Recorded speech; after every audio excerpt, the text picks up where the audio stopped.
What's going on, everyone? I'm Sir James from Gamerfuzion.com, here to give you my review on Strike Suit Infinity. Now, is it just me, or is the word Infinity popular this year? The first thing I'm going to go ahead and talk about is the graphics. How are the graphics in this game? And I gotta say, they are beautiful. From the details on the planets off in the distance, the stars, the asteroids, the ships, everything. It really feels like you're in space.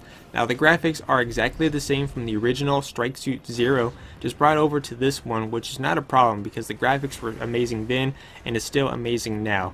And of course, on the PC you do have a wide variety of graphical options to choose from. In terms of graphic settings, you have from low, medium to high, and what's cool is that you have 3 different ways you could play this game, and it even supports dual monitor support, which is really cool. So if you have more than one PC monitor, you can hook that up together to be more immersed into the game. As for the controls, you have about 3 different options in terms of being able to play this game. You could go from the standard mouse and keyboard, gamepad, or my favorite, keyboard and joystick. So the controls and graphics in this game are fantastic and one that I enjoy. Now let me go ahead and get to gameplay. The gameplay is simple and easy to understand. You'll be facing off against waves of enemies. Depending on what round you're in will determine the amount of waves of enemies you'll be facing. For example, in the beginning of the game, you'll be facing off against the standard amount, 3, 4, even up to 5 waves. The higher rounds you get to, the more waves you'll be facing. For example, let's say if you're in round 10, you'll be facing off against 12 waves of enemy units, plus providing more to the difficulty challenge. After you complete each round, you get a few different selections to go through, which is really nice before you begin your next round. The first screen is the next round incoming, which provides detailed information about the upcoming units you'll be facing. And then on the right hand side, it provides information about each of those units, such as the weakness, what they're strong against, and so forth. The next screen over, which is one of my personal favorites in this game, is the select reinforcement option. Now, you don't have to select reinforcements if you don't want to, if you just want to end up saving your credits. The credits you gain by destroying enemy units and completing bonus objectives, or even bonuses rounds as well.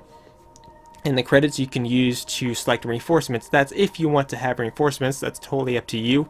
As you can see, you have about a few different options. You have interceptors, fighters, bombers, frigates, cruisers, and carriers as well, so which is really nice, and they will aid you in combat. And what's cool is that if your units survive at the end of the round, you're going to get even more bonus credits due to your unit survival rate. And of course, you're going to notice on the bottom it has a certain amount of level. For example, it has levels 1 through 5, and what that means is that your AI companions, that's the level they're going to be. So the higher the level, the more chances they're going to survive, and the stronger they will be, which is a really great addition. So you could have, if you save up enough, you could have pretty much maxed that all out. And even with all the chaos on the screen, I didn't see any frame rate issues, and it makes the battles even more epic, which is really nice. And of course, that the information screen you got beforehand, the next round incoming, will provide some additional information. So this is kind of like a little strategy element. It's like, okay, these are the fighters I'll be facing off, so what kind of units do I want, or do I want to take things on my own way?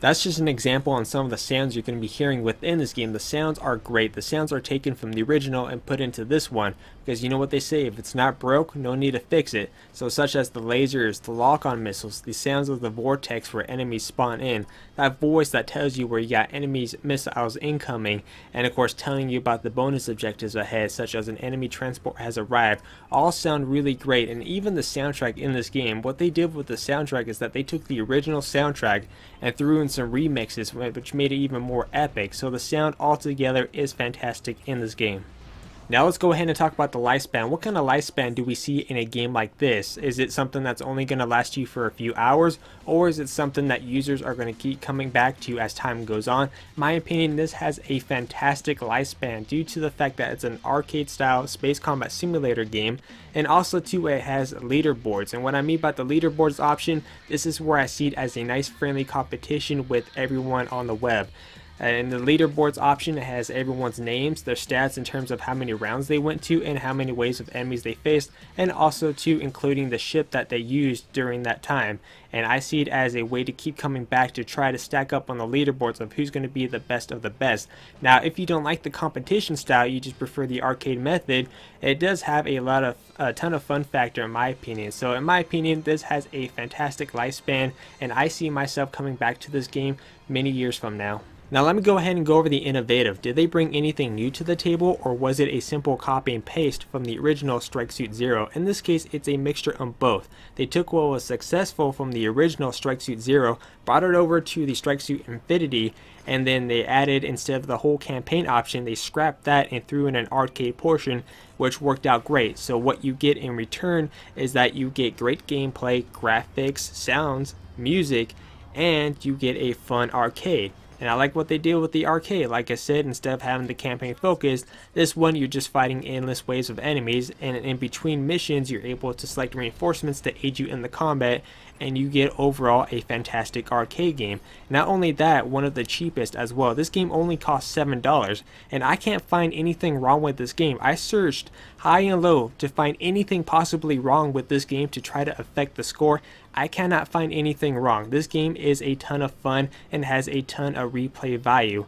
Now, there is one thing I did forget to mention, which is called strike mode. If you probably noticed in the video that my ship turned into a Gundam style mech, which is pretty sweet. You have what's called the flux bar. When the flux bar gets filled up, your ship transforms into like a Gundam, which then is able to maneuver around the battlefield very quickly, able to dodge missiles and launch a barrage of missiles as well, which is really epic. But overall, I'm going to give this game a 10 out of 10. It's a fun arcade, the soundtrack is amazing, awesome visuals, and it has a ton of replay value. If you guys want to check out some gameplay, you can check that over at Gamerfuzion.com. Anyways, I'm Sir James from Gamerfuzion, and remember, Gamerfuzion empowers your gaming.